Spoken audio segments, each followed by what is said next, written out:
সুপ্রিয় সাংবাদিক ভাই ও বোনেরা, হাজারো রক্তের বিনিময়ে অর্জিত নতুন বাংলাদেশে আপনাদেরকে এই নতুন বাংলাদেশের শুভেচ্ছা জানাচ্ছি। আমি প্রথমেই যাদের রক্তের বিনিময়ে অর্জিত নতুন স্বাধীনতা পেলাম সে সকল বিধি আত্মার মাগফিরাত কামনা করছি।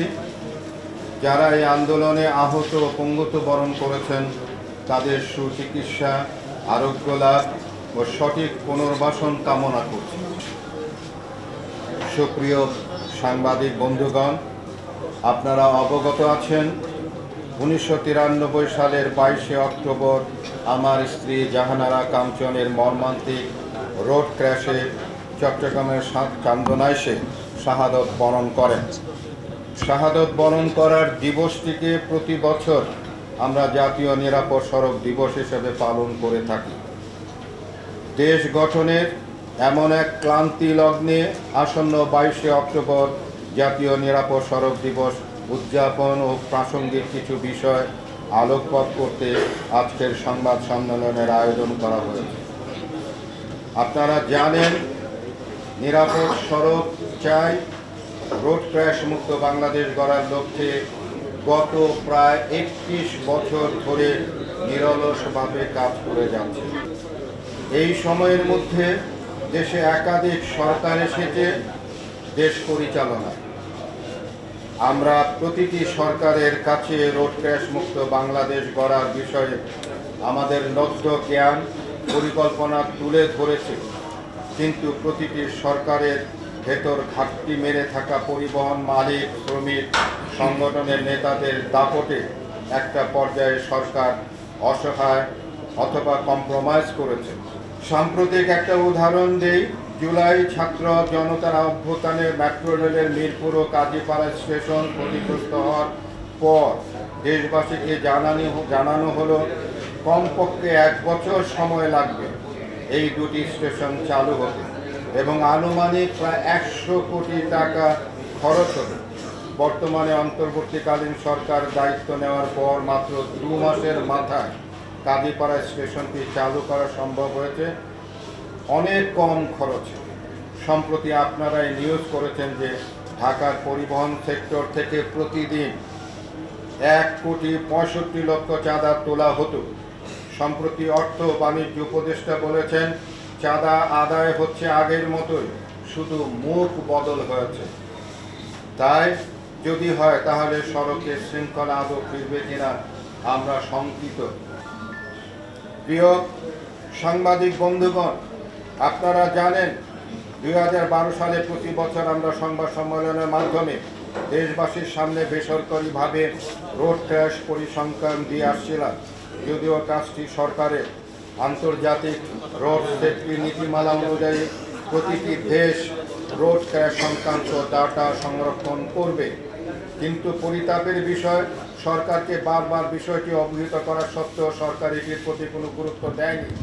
বাধ্য হয়ে 2012 সাল থেকে দেশবাসীকে অবহিত করার মানসে আমরা আমাদের সক্ষমতার গণ্ডিতে একটি সেকেন্ডারি ডাটা প্রকাশ করি। পরবর্তীতে আমাদের দেখা দেখি আরও দু একটি সংগঠনও ডাটা দেওয়া শুরু করে এবং একজনের ডাটার সাথে অন্যজনের ডাটার কোনো সামঞ্জস্য খুঁজে পাওয়া যায় না। এতে দেশবাসী বিভ্রান্ত হচ্ছে মনে করে এবং সরকারও এক পর্যায়ে নিজেরাই ডাটা দেবে ঘোষণা দেওয়ায় আমরা 2023 সাল থেকে সংবাদ সম্মেলনের মাধ্যমে রোড ক্র্যাশ ডাটা আর প্রকাশ করব না বলে আনুষ্ঠানিক ঘোষণা প্রদান করি। তবে সরকারের একটি আন্তর্জাতিক ডাটা সিস্টেম থাকা উচিত বলে আমরা মনে করি। এখনো পর্যন্ত সেটি সরকারিভাবে সেই ডাটা সিস্টেম এখনো পর্যন্ত তৈরি হয় নাই।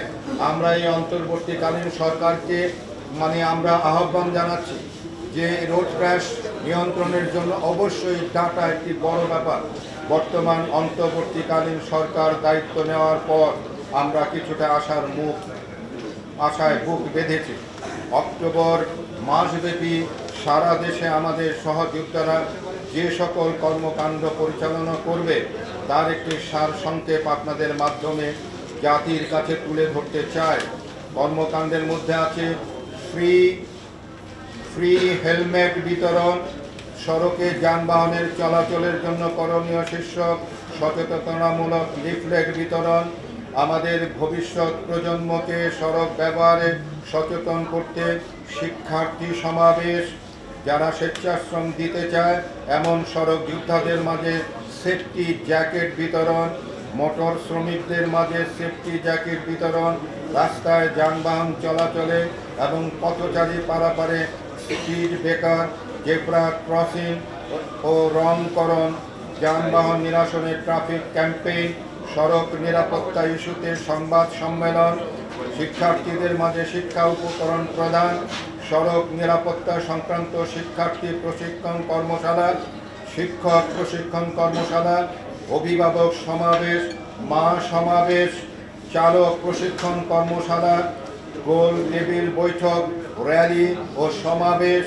স্থানীয় প্রশাসনের সাথে মত বিনিময়, সড়কের গুরুত্বপূর্ণ স্থানে জনসচেতনামূলক সাইনবোর্ড স্থাপন, অবৈধ রেল ক্রসিংয়ে সতর্কতামূলক সাইনবোর্ড স্থাপন, মহিষী নারী মরহুম জাহানারা কাঞ্চনের আত্মার মাগফিরাত কামনায় দোয়া মাহফিলের আয়োজন, রোড ক্র্যাশে আহত নিহত পরিবারদের মাঝে আমাদের সাধ্যমতো সহায়তা প্রদান, পরিবহন মালিক শ্রমিক সংগঠনের নেতৃবৃন্দের সাথে মত বিনিময়, বৈষম্য বিরোধী ছাত্র আন্দোলনে নিহতদের আত্মার মাগফিরাত কামনায় দোয়ার আয়োজন এবং আহতদের সংবর্ধনা প্রদান।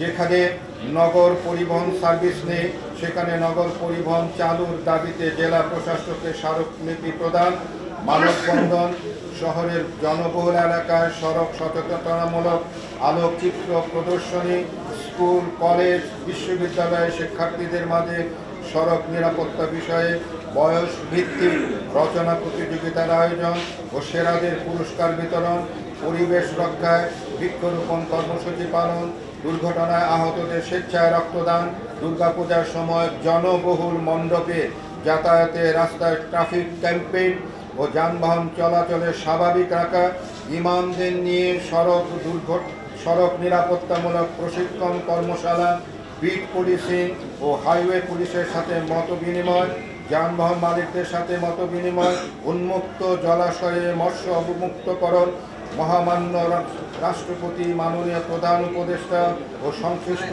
উপদেষ্টাদের মূল্যবান বাণী এবং দেশের সকল বিশেষজ্ঞদের লেখা নিয়ে নিরাপদ নামে একটি স্মরণিকা প্রকাশ, 22শে অক্টোবর জাতীয় নিরাপদ সড়ক দিবস উদযাপনে উপলক্ষে সরকারি কর্মসূচিতে অংশগ্রহণ এবং নিশ্চয় কেন্দ্রীয় শাখা পর্যায়ে নিজস্ব কর্মসূচি পালন। অতীতে যখন যে সরকার দেশ পরিচালনা করেছে স্বভাবতই সড়ক নিরাপত্তার দাবি দেওয়া নিয়ে তাদের কাছে যেতে হয়েছে। তার মানে এই নয় যে আমি বা আমার সংগঠন সেই সরকারের অংশ। শুধুমাত্র আমাদের আন্দোলনকে দমিয়ে রাখার জন্য একটি অশুভ চক্র সুকৌশলে রাজনৈতিক ত্যাগ লাগিয়ে দিয়েছে। যখন যে সরকার ক্ষমতা এসেছে আমাকে বানিয়েছে তার বিরোধী দলের লোক। অত্যন্ত পরিতাপের সাথে বলতে হচ্ছে বর্তমান অন্তর্বর্তীকালীন সরকারকেও কান ভারী করা হচ্ছে এই বলে যে আমি পতিত সরকারের লোক। বিশ্ব স্বাস্থ্য সংস্থার নির্দেশনায় এবং আমাদের বিশ্বাস রোড ক্র্যাশের আচরণগত 5টি মূল ঝুঁকি, যেমন অতিরিক্ত গতি, স্ট্যান্ডার্ড হেলমেট, সিট বেল্ট ব্যবহার না করা, মদ্যপ অবস্থায় গাড়ি চালানো, শিশুদের জন্য নিরাপদ আসনের অনুপস্থিতি বিবেচনায় রেখে যথাযথ আইন ও বিধিমালা বাস্তবায়ন হলে সড়ক নিরাপদ হয়ে উঠবে।